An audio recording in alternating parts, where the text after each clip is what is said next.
This is All India Radio. In the program Spotlight, now we bring you a discussion on COVID-19 updates. The participants are Narendra Saini, former Secretary General, Indian Medical Association, and AIR Special Correspondent Mattu JP Singh.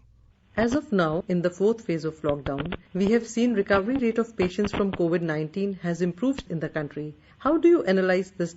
I think this is very good rate of recovery, really good. But at the same time, I also link it with the death rate. Today, we have more than around 1.5 lakhs of patients being infected. Death rate is very low in our country as compared to other part of the world.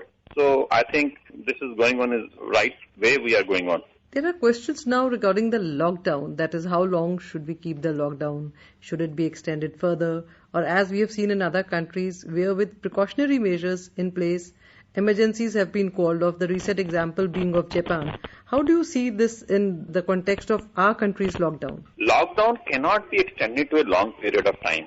The basic principle of lockdown is to prepare yourself for the worst. It means if number of cases are going to rise, then at the lockdown point, you just see that how much you can prepare yourself for the bed, you prepare yourself for the ventilators, you prepare yourself in getting people aware. I think that period is over now. We should now come out of the lockdown. At the same time, wherever we find the number of cases are increasing, there we should have containment zones. As such, the whole country putting in lockdown now, I think is not advisable. This brings me to the next question, sir. There are apprehensions that virus might spurt in the months of June, July. So how exactly is this virus spreading now compared to when it first originated in our country? The cases are going to rise because people are now coming out. But now the more important is how we have prepared ourselves during the lockdown. Have the society has learned? Have we prepared adequate number of beds and all those things? This initial 1 or 2 months, I think June, July will be a very important period that how we have prepared ourselves.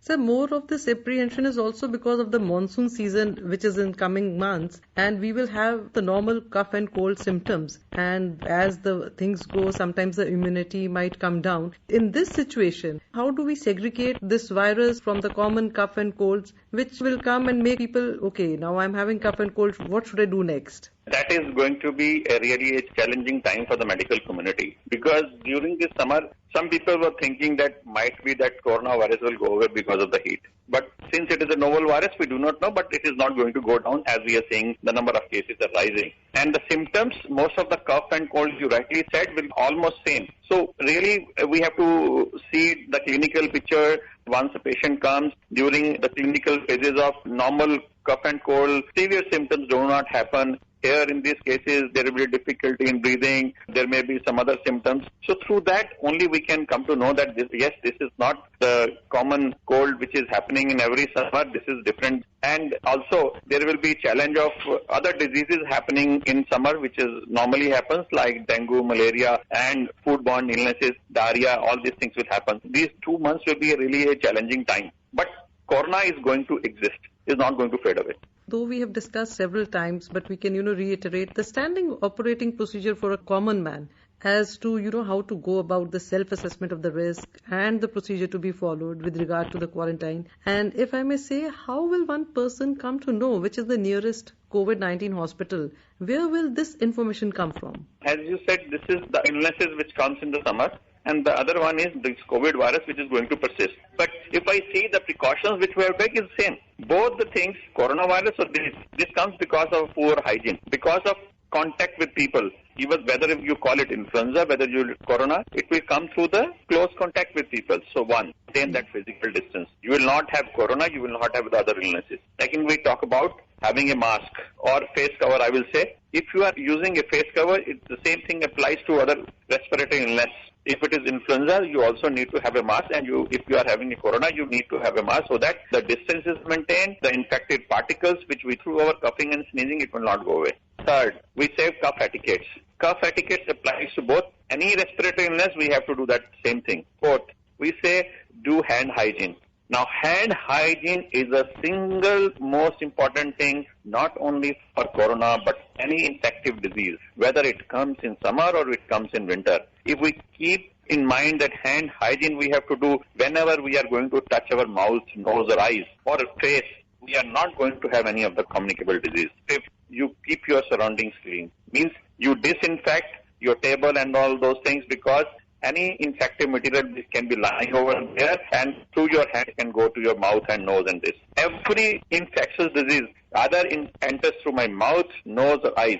So through that, if I am keeping my surroundings clean, I am not only saving myself from corona, but I am saving from my other illnesses also, which can happen during the time of summer.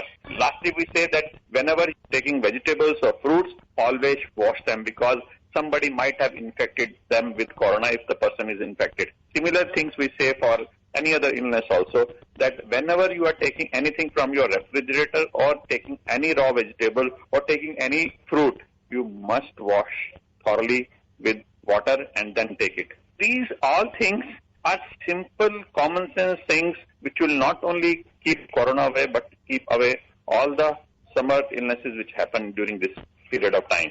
Secondly, you were asking me that what is the nearest COVID-19 hospital? How will a person know, okay, I'm in this particular place? What is the nearest place where I can go for getting treatment? Now, simple, very simple. If you have Arogya Setu mobile app, previously government made it compulsory that everybody should have a Arogya Setu van. But I do not know why it has made voluntarily. If you just download that, you will find where you stand, how much in a vulnerable zone you are in, and how many people you have contacted, and where is the nearest possible hospital where you can go in. Talking about cure of COVID-19, what are the prospects of having a vaccine or a specific antiviral drug? This is the first time in the history of any illnesses where more than 100 different countries or organizations have registered with WHO that they are working on a vaccination part.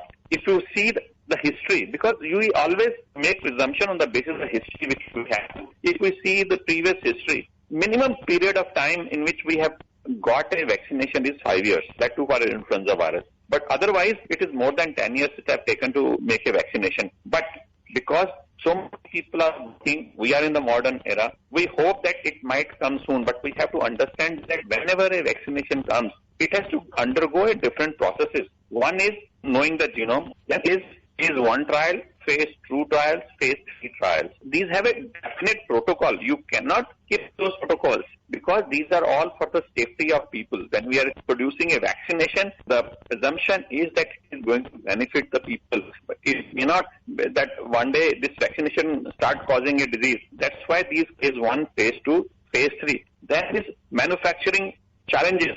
It is not because you have to make these millions for people.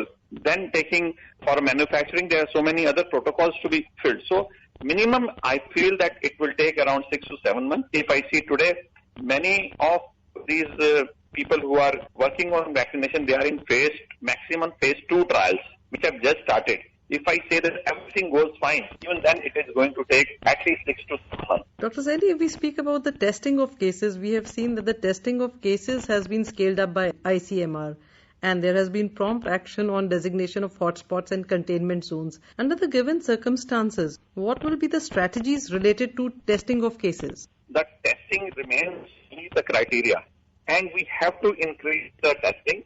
No doubt, I think in this last week, we have done more than 1 lakh tests per day. So that is an improvement in our case. But yes, definitely more testing is required so that we can detect more number of cases, because at present, as we have discussed, we do not have any specific antiviral drugs in which we can treat patients, and we do not have any vaccination. The only way of prevention is segregating those people who are affected, because the transmission rate of this virus is very high.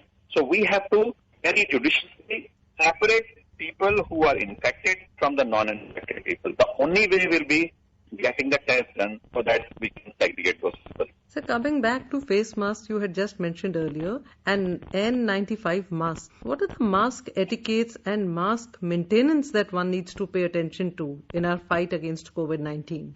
I just want to tell all your listeners, a common man does not need N95. It is unnecessarily causing a shortage of N95 because people who do not need are buying N95, and people who need it urgently, like healthcare workers, they are not getting it. The common citizen do not need N95.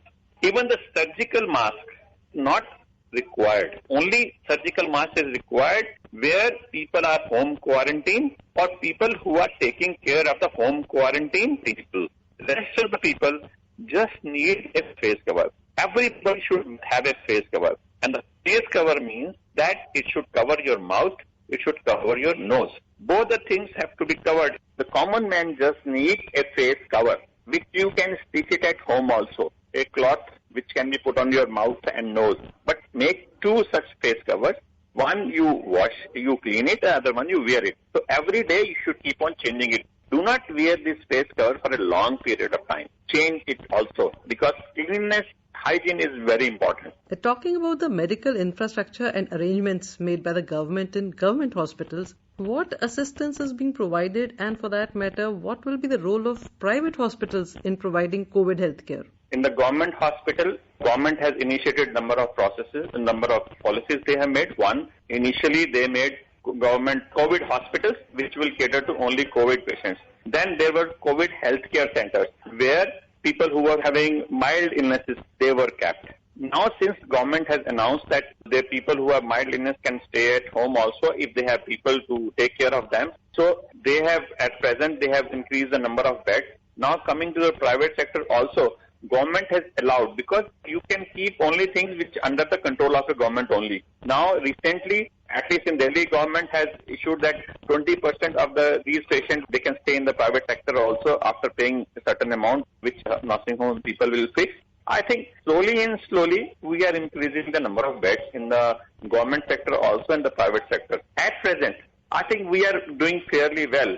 But if the number of cases will rise, then yes, that will be a challenging time. One of the most important issues is regarding the reinfection in COVID recovered patients, and also somehow stigma being attached to such a patient, which is uncalled for, but nevertheless it has been observed. Dr. Saini, what will be your advice in such a situation? There are two different things. One, you said, was a stigma. I do not know why this stigma is there. You can have any of the illnesses. If we talk about initially, people have stigma of tuberculosis. But now slowly it has gone away. These people are staying at home and nobody even bothered about that this X person has a tuberculosis. Same thing, people have to understand that this is also the same kind of illness. Rather, it is not so infective as tuberculosis is. Out of 100 patients, 98 patients will recover. 85 patients even will not be knowing that they had a coronavirus. These 2% are dying only because of their own issues. They have not taken care of their diabetes, they have not taken care of their hypertension, or if they are having some chronic illness, they have not taken the medicine which they should have taken for that chronic illness. So people have to understand, the society has to understand, not only the responsibility of government, it is the responsibility of the common citizen of this country to see to it anybody having influenza-like symptoms should be properly advised and taken to a center where the treatment can be given in time. The second question you asked me was regarding reinfection. So far, it is still, I think, is a misnomer. Nobody has got a reinfection right now. It is only reinfection, meaning is that people are getting infection again and again. But it has been seen that once they were negative, again they have shown positive. But positive does not mean that the patient is having an infection. RT-PCR, the test which we do, is a very sensitive test. When we do, even the virus antigen, if it is this RNA, even if it is there, it will show positivity. But it does not mean that patient is having an infection or it can transmit the infection to others. After the illness, after 14 days, even if this comes positive, it does not mean that person has got a reinfection. So far, we have seen very few patients getting reinfections, and we have not seen a mutation happening. Mutation means that some changes in the virus happen in which it becomes a different kind of a virus and start infecting others. Luckily, so far, throughout the world, even in China, we have not seen such thing happening. So this is, at present, I will not say reinfection is happening. Thank you, sir, for joining us on the program. Thank you. You were listening to a discussion on COVID-19 updates. The participants were Narendra Saini, former Secretary General, Indian Medical Association, and AIR Special Correspondent Mattu J.P. Singh. This program was produced and presented by the News Services Division of All India Radio. You can listen to it on a mobile app, News on AIR. This program is also available on our website, newsonair.com. You may email your opinion about this program at airnsdtalks@gmail.com.